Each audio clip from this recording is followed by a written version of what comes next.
Out of the characters that we have come to know from the very beginning of the RWBY series, the members of Team RWBY and of Team Juniper, we have a pretty good idea as to what most of their lives were like before they first started attending Beacon Academy. RWBY and Yang were raised in a huntsman household and always wanted to become huntresses. They went to Signal Academy, trained by Tai Yang and Crow Branwen, and eventually went to Beacon Academy. Weiss was raised in Atlas as the next heiress of the Schnee Dust Company before eventually breaking away from that. Blake was raised in Menagerie, had all the dealings with the White Fang before breaking away from that and going to Beacon Academy. And then on Team Juniper, Pyrrha was raised in Mistral. And instead of going to Haven Academy, she was a top athlete at the time, she decided to go to Beacon. Jean was raised in more of a family life. Admittedly, we don't know much about his backstory, but we know he was raised with his family, all of his siblings, and wanted to be a hero like his father and grandfather. But when it comes to Nora and Ren, admittedly, we don't know much about them. Out of the two of them, we know the most about Ren, with his backstory being revealed in Volume 4, or at least part of it. His early childhood, he was raised in Kuroyuri with the rest of his family until it was attacked by the Nukkalavi and essentially wiped off the map. This was when he first encountered Nora, but after that point, after the Nukkalavi's attack, until the time that they attended Beacon Academy, we know nothing about their time together, where they went, where they were sheltered, or what happened after that. And Nora in particular, other than this one encounter with Ren, we know next to nothing about her history, where she came from, what village she was raised in, why she came to Kuroyuri in the first place, and what she was running from, where she was running to, etc., what happened to her family. A lot of questions that still remain unanswered regarding Nora. Though we do have one tidbit of information that one Thursday, a crazy day as it was, she happened to be struck by lightning and didn't die. This awakened her semblance of high voltage, where she can absorb electricity into her body and increase her own strength. Next to that, though, not really anything else. And I feel that in Volume 8, I think it's very likely that we will see more of Nora's backstory, and to tie in with that, Ren's as well, considering the emotional kind of turmoil that they're going through currently in Atlas. And with emotions going to get higher in Volume 8, I think it's very likely that we are going to explore some more things in their past. And one thing I want to touch on in Nora's past, at least considering the one thing that we know about her past with that lightning strike, do you think there might be a connection to another known character in the RWBY series? As you probably guessed by this thumbnail, I think that there might be a connection between Nora and Raven, though I have a feeling neither of them are really aware of it at this time. It might just be revealed later on, if and when they encounter each other. I think that Raven is coming back in Volume 8, but this would lead to an interesting kind of reveal if it was revealed that Raven may have tried to kill Nora in the past. Now, if we consider the odds of someone just randomly being struck by lightning, the odds really aren't that high. You don't hear about people getting struck by lightning, at least in our world, very often, if at all. Looking online, the odds that you would get struck by lightning in like an 80-year lifetime seem to be like 1 in 15,000. And just a general Google search says the odds of getting struck by lightning in a given year is like 1 in 500,000. Now, that's given our current population and the amount of lightning strike victims that we see in a given year, so in Remnant it would be very different. Not to mention the weather patterns in Remnant would be quite different as well, but still, in the world of RWBY, you don't really see thunderstorms happening that often. There's also aura that protects people, and lightning dust that could also cause similar effects. But considering Nora said she was struck by lightning specifically, we don't know if that is naturally occurring lightning or something that was perhaps different. As I mentioned, there's lightning dust, but there is something else, at least on the continent of Mistral, that could cause a lightning strike. That being the Spring Maiden, currently Raven Branwen. Now, at first glance, it might seem like a bit of a stretch that Raven attacked Nora when she was a child, but considering that Nora showed up in the village of Kuroyuri, a village that is in the heart of Mistral, and likely well within the range of the Branwen tribe, as they are a traveling tribe that will attack whoever they please as long as they can gather their own resources to survive on their own, it seems a lot more likely. Let me ask you this. What do you think is more likely living in the heart of Mistral? That you'll randomly one day be struck by lightning, or that you would one day be attacked by the Branwen tribe, if you're living in a village that's in Mistral, or traveling through there with a caravan and having a bunch of supplies with you? Well, to me, it seems a lot more likely, especially given the odds related to our world about lightning strikes, that the Branwen tribe would seem like much more of a likely threat. And with the Branwen tribe having a spring maiden, well, I feel like that attack might be used to quickly dispose of anyone that might be running away. Perhaps they attacked a caravan or attacked a village, and then some child was running away, and Raven quickly just snapped her fingers and caused a lightning strike and thought the child was dead after that. Lo and behold, they happened to strike the one child that had a semblance that completely nullified electricity. So Nora ended up surviving, and the Grimm that followed that attack simply followed Nora to Kuroyuri.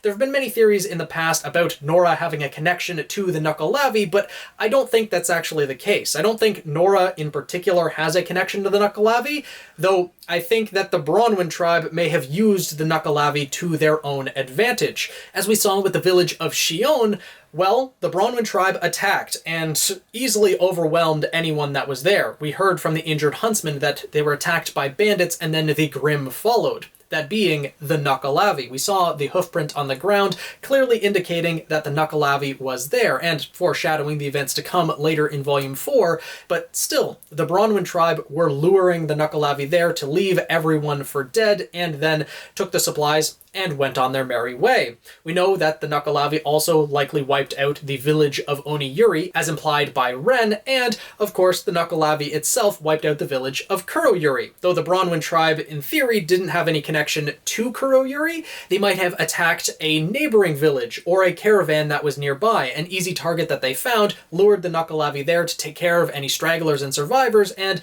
it just so happens that Nora was one of the survivors, fled to Kuroyuri, and by doing so, unknowingly led the Nukkalavi there and caused the demise of Ren's entire village. Perhaps.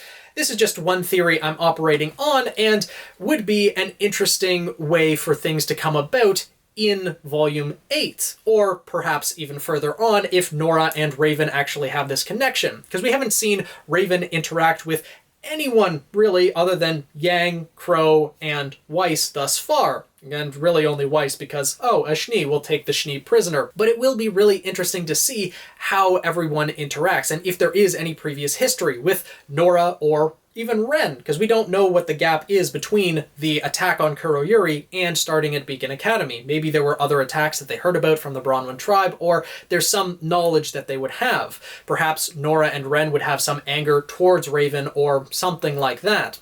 Now, Raven attacking Nora is simply one possibility. There is another possibility that I could think of that still involves the Spring Maiden. Given Nora's age when she arrived in Kuroyuri, Raven would have left Taiyang years ago. RWBY would have already been born, and Summer Rose may have already left Taiyang by that point as well, and gone to wherever she went. Again, we might find out more about that in Volume 8, but Raven certainly would have gone back to her tribe. Now, it's not necessarily certain if she would have had the Maiden powers by that point, but it is very likely that the Spring Maiden would have been at the Branwen tribe.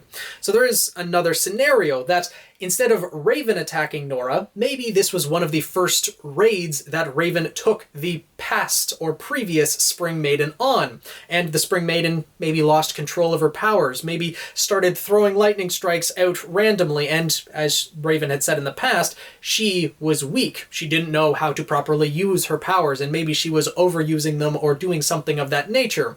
And maybe this act of mercy that Raven had when she put the previous Spring Maiden down was an attempt to save Nora or her family or something like that. This I see as very unlikely, but it could be that the previous Spring Maiden was the one who sent that lightning bolt directly into Nora and activated her semblance instead of Raven.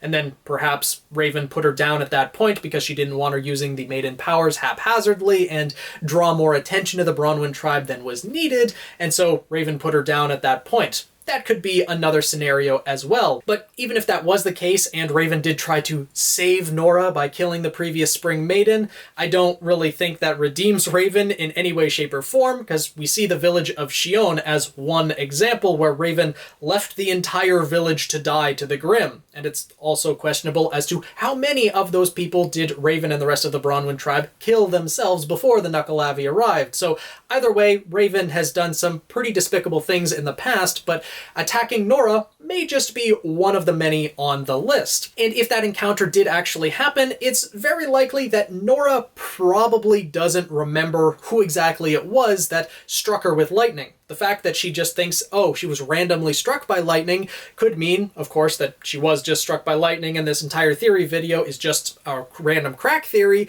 Or it could mean that the trauma she suffered from having her semblance awaken in that fashion, I mean, even if you survive being struck by lightning, that is a pretty jarring jolt to the body, I would say, having however many millions of volts, I believe, just course through your body. With Nora, her aura probably wouldn't have been activated at that point until she was actually struck by lightning. So her body still would have had to take the full force of that, and having the semblance awaken, not to mention having it absorb that much electricity, could have drained her aura right away and broken her aura, and she probably would have been knocked unconscious. And she just woke up afterwards and survived. Possibly seeing the Knuckleavi tearing apart what she previously thought was her home, but still, there's definitely a possibility, and I think a higher likelihood of Nora being attacked by Raven and having her semblance awaken from a maiden lightning strike versus an actual naturally occurring lightning strike.